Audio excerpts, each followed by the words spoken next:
All right, thanks everyone, and thanks for inviting me. So it's very glad to be here.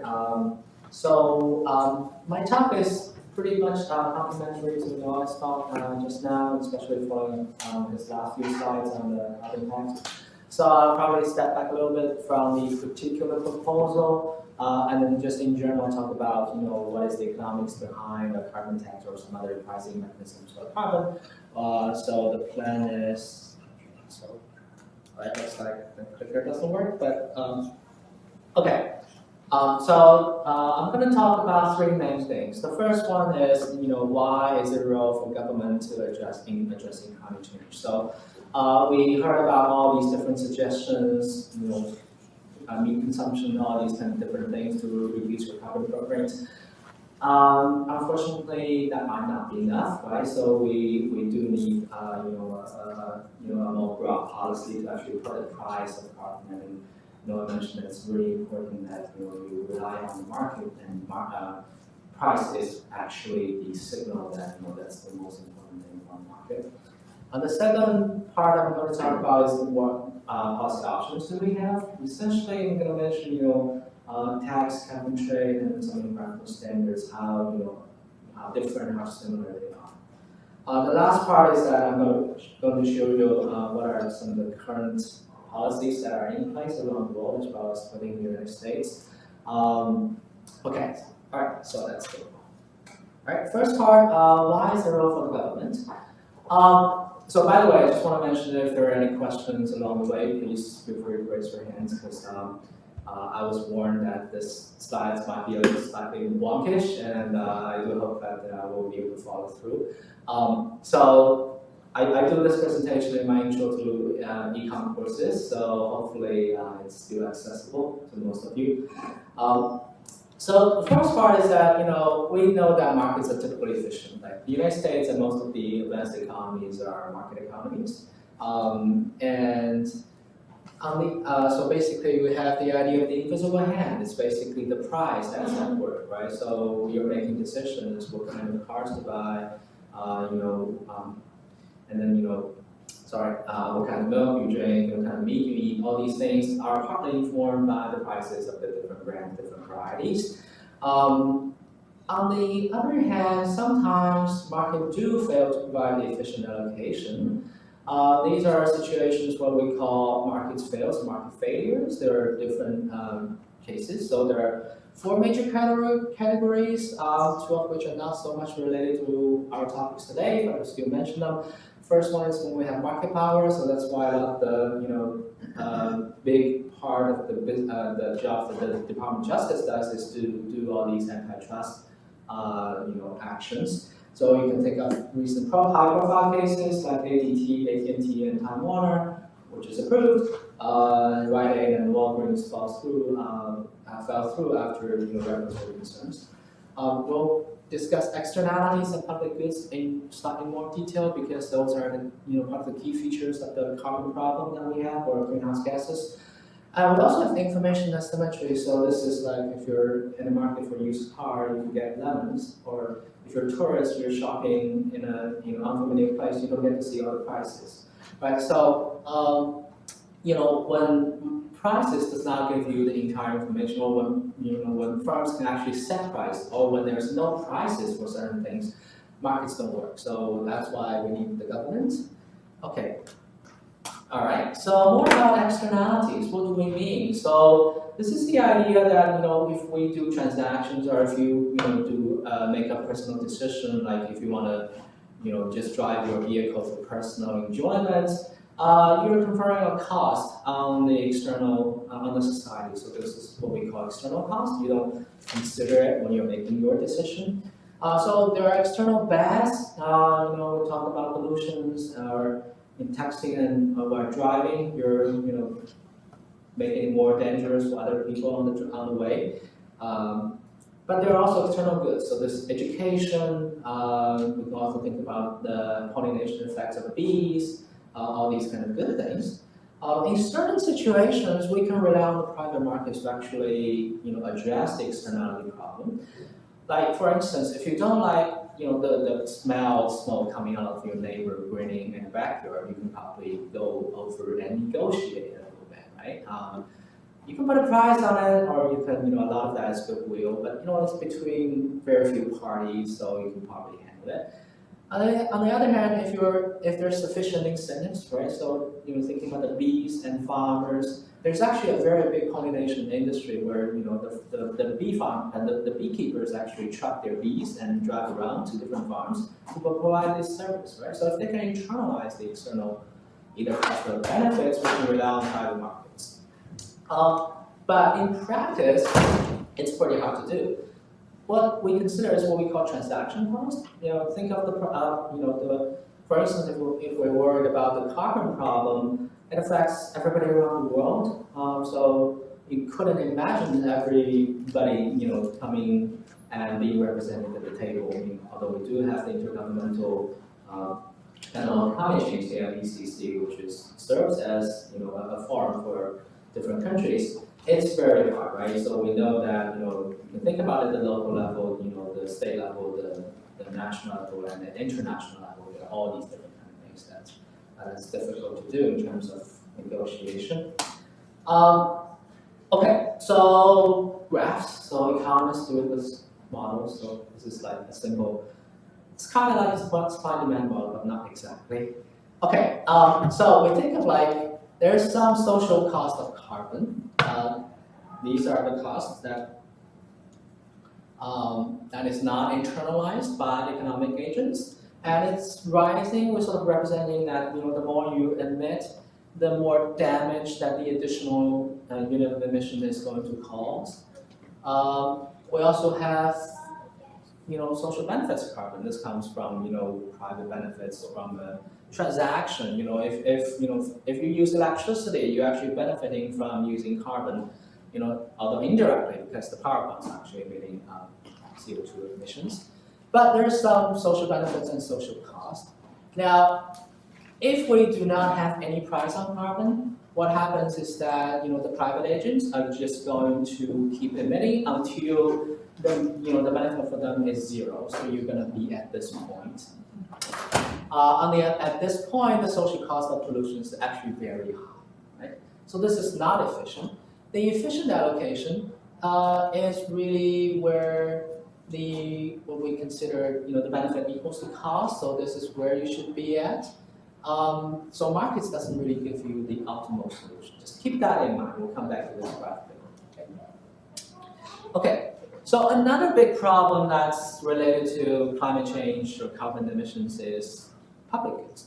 So what are public goods? These are not necessarily publicly provided goods. So not everything the government does is public goods. So the key feature of public goods is that number one, people who don't pay cannot be easily prevented from using it, right? So keep in mind, think of climate as a good, right? So everybody enjoys the climate, no matter whether you pay it or not, right? Whether you reduces your carbon footprint or not, we all have the same climate. There are variances across different geographical locations, but it's the same system. So this feature makes it difficult to get people to pay for them voluntarily. Okay. And then the second part is that more than one person can consume the same unit of good at the same time. So we enjoy the same climate, you see the same sky as I do, and then we get the same ecosystem services. There are some capacities in terms of different things like clean water and stuff like that. But for the most part, we can consider climate as something that's good, that your consumption doesn't affect others' consumption. So what this means is that the production cost will not significantly change with additional users. The cost of providing a good climate for citizens of the United States, or if you consider it for everybody in the whole world, probably doesn't vary that much. Okay, so essentially we have this free rider problem. It means that private firms cannot earn enough revenue to create as much as society wants, right? So if you actually provide, or think of private markets, if they try to create a good, a stable climate for the entire world population, they wouldn't imagine to collect revenue from everybody around the world. That's just not going to happen because of this free rider problem. So by taxing everyone and providing the public good, government can actually make people better off. So if the government can step in and provide this public good, that's actually a good solution. And we know that climates are public, or at least has features that's likely public. Okay? So a couple more things. So we mentioned externalities and public goods. The issue of climate change, it's also a global problem. So there's also an international free rider problem. That's why, so Noah mentioned that, there's a border adjustment mechanism in the plan that I don't necessarily fully support, but that's part of the concern that people have because you have this international issue, international free riding. That's why you need some cooperation internationally. And then it's also, stock pollutant. So this is related to the science, but in terms of economics, it means that the marginal, the cost is probably flat. If you think about every year how much emissions we create, because it's the total stock in the atmosphere that matters. So year to year, the variation, if you think about the yearly variation probably doesn't change your marginal cost a lot, but it does mean that as we accumulate more carbon in the atmosphere, the cost should rise, right? So we have rising cost. It's also a long-term problem, so which means that we have to think about, how do we value or discount the future, right? Do we treat future generations equally, or do we sort of discount their welfare because they get to enjoy higher consumption, like as projected by economists, all these kind of things. And also, it's a long-term problem, so it's hard to get political action if politicians are only concerned with being re-elected every 2 or 4 or 6 years, right? So, okay. All right, so that's the first part. Why do we need government action? And the second part is that, what options do we have? Okay, so 3 key options. The first one is environmental standards, and the second one is tax, and the third one is cap and trade. So I'll probably treat tax and cap and trade more or less, similarly. So environmental standards is something we consider to be command and control. You just tell people what you should be doing, right? You tell plants, okay, so this is the scrubber that you should install. You should cut your emissions by 50% by, within 5 years. So these kind of policies did work, right? So the Clean Air Act, Clean Water Act in the United States actually made our environment a lot better. I see some people with advanced age that probably lived through that period. And sorry, on the other hand, there are certain drawbacks. So first of all, these are, economics consider these to be inefficient and ineffective. What happens is that if I have 2 plants and they face the same standards, but if they cost them differently to reduce their emissions, then the emissions is not, the emission reduction is not achieved at the minimum cost. So basically, if they don't face the same price, that's the problem. And also, if the government picks the technologies, it reduces the incentive to actually, for further innovation. It also can be informational demanding because it requires the policymakers to know a lot more about, technology, all these kinds of things, right? On the other hand, the other 2 big options, tax or a cap and trade system, are what we consider to be so-called market-based systems. So the key idea is to put the price on carbon emissions so that market participants will adjust their behavior accordingly. So if we have a tax, so that's the classical solution. We just levy a tax on every unit of CO2 emitted. So given the right information, we can actually pick a tax that gives the appropriate incentives to that leads individuals and firms to choose the efficient level of emissions. Okay, so, all right. So remember that graph. If we don't do anything, we're here. So the social cost of carbon is much higher than the social benefit of carbon. On the other hand, if you actually want to achieve the optimal quantity, you can put a tax on it, right? So if you put a tax that's equal to the social cost of carbon at the optimal quantity, everybody will be able to adjust that, right? So either directly or indirectly, right? So as consumers, you're not going to face these, carbon taxes directly because we don't charge you based on how much you emit, right? So you do breathe out CO2s, but that's not part of the tax, I guess. But you pay a higher electricity bill. If you drive on the road, you probably see higher, gasoline taxes. All these, taxes will convey this information. The higher prices that you face for all these different goods that you consume, which embodies carbon, is the key, right? So as a result, these higher taxes are going to shift your behavior.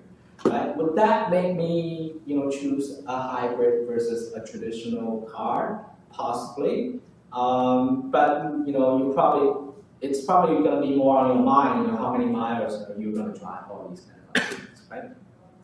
And I know that I don't know whether Pico provides electricity here, but it does in Swarthmore. There are options. You can actually choose the source of electricity, that you get, right? If you have ever investigated that, you will see that you pay a higher price if you pick wind or some other renewables compared to if you choose, natural gas or coal. There are still these options. Our carbon tax would actually probably make those differences a lot smaller, if not, reversing that in comparison. So, prices actually do change behavior, so that's why we consider it equal, right? And a cap and trade system is more or less similar to a tax. It's implemented differently, of course. So we do call these tradable emissions permits. You impose a quota. So instead of setting up price, you set up quantity first, and then you allocate the rights to different polluters. And the key is to allow them to trade. So once you allow people to trade the rights to pollute, you're effectively setting up price. And again, given the right information, you could set the right quota. So, right, okay. So the difference is you set this quantity first. So you set the quota at the socially optimal quantity, and then allow people to trade. As a result, the price of emissions permits will coincide with the price that you would put on if you use a tax. Of course, this is there's a big caveat, which is to say that we know the right information. You know all the cost curves, and there's no uncertainty, right? But this is not what we have. The problem. This is not the reality. In reality, information is costly, it's widely spread, and it's almost certainly not fully available to the policymaker, not even to the scientists, right? So inherently, there are uncertainty in terms of how they model and things like that. If you're reading the news this morning, you see that another report came out yesterday saying that the ocean is warming 60% faster than expected. So we're always updating this information, and there's a lot of uncertainty of that. And the potential of future climate change is inherently uncertain, right? So we have not seen it. So just as of today, it's very hard to know, right? So the prime question is, which mechanism is more robust? So there are some considerations that I don't have much time, so I just say that theoretically, because of a flatter cost curve, tax is probably better. It doesn't require much information if you don't need to track individual plants. The price is probably less volatile, right? You do update it every year because, as we said, the social costs do increase every year. And then the enforcement mechanism is already there for the government to collect taxes. Our government is really good at collecting and distributing money. On the other hand, there are some political economy considerations that favors cap and trade because people are concerned that if it's a tax, then what if the government just sets not the optimal level of tax, but instead trying to maximize revenue, all these kind of different things. Still, I would say that tax and cap and trade are more similar than they're different. So I don't want you to leave, just saying that one is superior to another, unequivocally. If you remember, about 10 years ago, when legislation that first floated around in the United States in the Congress, these were more like cap and trade. Right now, there's a mixture. So either way, as an economist, I would say the key is to put the right price on carbon, right? some other benefits that they provide are that, so you do, like the key is to have incentives, to raise the price. You can also, so both of them can provide a predicted price pass. So with emissions trading, you don't just trade the permits for this year, you trade it for future years as well. So if you're a firm planning for future investment, at least you can see, where the price looks like, or the projected price pass. And then you can also combine, these two in some way where you put, a cap on the emissions price if you have a trading scheme, and so on and so forth. So the design is actually really important. Just a bit more on carbon tax per se, because I was supposed to talk more about the tax. You can implement it upstream. So this is the proposal that Noah talked about. So based on carbon content of fuel, so at the source. You can also do it downstream, so on emitters based on the actual emissions, or some combination of them. So upstream on fuels, downstream on process emissions. So not all emissions come from burning fossil fuels, although that's the majority. So it's a broad tax on many sources of emissions, if theoretically at least. And it's based on emissions, not on the value or energy content. So what it does is that it's going to encourage you to improve energy efficiency. You just use less energy, you're going to pay less tax. It also encourages fuel switching, so from coal to natural gas, from fossils to renewables, and also encourage innovation in abatement technology. So if you can actually capture all the carbon emissions and then store them some way, then you don't have to pay the tax if your tax is based on emissions, right? So I would say that's one advantage of doing it for downstreams, because if you just look at the carbon content, it doesn't provide as much incentive to, for innovation in terms of carbon capture storage technology. Otherwise, any tax is better than none, right?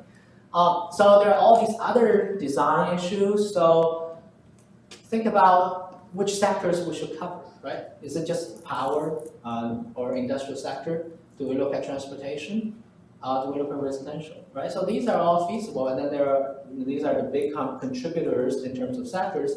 There are even more, which is more difficult to cover if you think about it. And then tax rate, right? So this is the key thing, So the concept is called the social cost of carbon, and I have a few more slides on this. What is the price you set? Right? What is the right price? How do you use the revenue? So when you have these kind of taxes on pollution, we call it a double dividend, because you can use the tax revenue. So not only do you correct the externality problem we illustrated, it also gives you tax revenue that allow you to do certain things. So an audience suggested we should use it to invest in green technology. So the current proposal actually distributed to everybody equally. You could also, do further redistribution if you're concerned with inequality in the society. You can, roll back some other taxes, sales taxes, if you think about state level, or, certain federal taxes, which are distortive, right? So you can use it in a number of ways. Another important thing, which is related to how you use revenue, is how do you compensate the losers? Because anytime you implement a policy, you get the winners and losers. Right? So in this case, everybody's a winner because we're going to have a better common future, but there are certain sectors, certain households that are hit harder, right? So if you believe that the low-income households are hit harder because electricity bills or gas bills are a lot more important, it's a large item for them compared to some rich households, then you probably want to do some more redistribution. On the other hand, we do have statistics, numbers showing that the richer you are, the more carbon footprint you have. Like if you fly airplanes, all these kind of things. So it probably requires detailed calculation and analysis. And then the last one is how do you integrate with other policies? How do you do offsetting? How do you integrate with environmental standards? How do you, play with pricing schemes in other jurisdictions, other countries? Okay, so I'll skip this because I think Noah covered it. So the social cost carbon, the key is that there is a wide range of numbers depending on which studies you look at, right? So I'll just give you that the previous administration proposed cost of carbon to be $21 initially. It was revised higher a few years back. William Nordhaus, who was the Nobel laureate this year in economics for his contribution of including, environment in macroeconomic, study on growth, his number is $31, basically for 2015. But another very important study called the Stern Review for the British government, if you use that methodology for 2015, that number will be almost $200. So why are the differences? So first of all, there are underlying uncertainties in the science of climate change. As scientists get better understanding the environment, and economists will take those numbers and update their models. But again, there are uncertainties. The second big one is the discount rate. So the question is, how much should we discount the future? And the last one is whether we include some catastrophic thresholds or not. Do we hit something really, really bad at 2.5 degrees, or is it more smooth? So just one more about discount rate. This is just like if you vary this discount rate, so this is some adjusted discount rate, don't worry about it. But basically, the higher the discount rate means that the less we care about future generations, right? So if you care more about future generations, you are going to face a higher social cost of carbon today, right? On the other hand, if you don't care what happens 100 years in 2100 or 2300, then you can say that the cost is pretty low, right? So this is, economists, we don't really take a stand on which number you should use, but this is sort of more like a normative choice for a lot of people. Okay, just quickly, what's happening around the world? So a lot of countries are having some kind of pricing schemes for carbon. So the green ones are already in place or scheduled. The yellow ones are sort of like being discussed. The blue ones are taxed. The green ones are cap and trade. So while you see there's a black white spot here, that's the United States. There are some smaller dots. So quickly, I don't have time. So what's happening in the states? So there are states initiatives that actually prices carbon regionally. So the biggest two, say, is the Regional Greenhouse Gas Initiative, which is the Northeast states. So you can, New Jersey was actually one of the funding states, but it pulled out. And Christie and Murphy is trying to get it back. Virginia is thinking about joining the RGGI, so the Regional Greenhouse Gas Initiative. California has a big emissions trading scheme that actually covers a lot more, and then All right, just if you're interested, in 2 days, I think Washington, the voters there are going to vote on a carbon tax. So that's probably the next thing, whether it happens or not. That's big news in terms of carbon tax in the United States. Okay, just to conclude. There are external costs and public goods problems, so we need government action, we need a tax, right? So a tax is probably better than just telling people what to do. The key is to put a price on carbon. And lastly, there's some momentum in terms of pricing carbon across the world, but we're still lagging behind in the United States. Do we have time for Q&A? Any questions? Well, you made reference to cap and trade, which I remember 10 years ago, even those that were against it, you resigned with the fact that it was going to happen. Where did that, and I'm not saying that that's the ultimate solution, but it seemed like there was some inevitability to it. Well, I think the big thing what happened was the Great Recession. So the economy was basically in turmoil. And then when Obama came into power, so he figured that Congress probably wouldn't be willing to pass the cap and trade at that time. So he actually directed to actually put the social cost of carbon, basically let the EPA trying to regulate this problem without Congress having a bit. So as we know, there's a very small amount of large corporations that are emitting more than 70% of greenhouse gases. Right. So how does the price on carbon account for this inequality and not put the burden on personal individuals? Okay, so first of all, the big corporations, they produce stuff, and that's consumed by individuals. So, no matter what you do with those big companies, the consumers are going to bear some of the tax burden anyways. Now, of course, if you can actually identify the largest emitters in terms of carbon, it's always easier to implement the policy, right? But on the other hand, they also have because they are large, they have a lot of resources, so they have a lot of lobbying power. So which makes it difficult to have a policy like that. So it's probably easier to have a more uniform carbon tax than taxes that specifically targets big firms. Another thing I want to say is that some of these big firms, so this is internal carbon pricing initiatives, there are a lot of companies which are actually putting a price on carbon internally when they, figuring out investment projects or looking at, flying people around the world, so they actually do consider that internally. Actually, Swarthmore College have been having a carbon price, internal carbon tax for a couple of years. So the key idea is to actually, when you're trying to build a new building, you put a price on carbon, so that may actually tilt your decision whether to use a geothermal or traditional heat. So again, I'm just going to repeat what I said earlier, and I realized that when you talk about carbon, I guess you're including. Yeah. So what I can say, addressing your concern, which is like the emissions associated with meat consumption, particularly red meat. So for carbon. All meat, all animal. Oh yeah. So.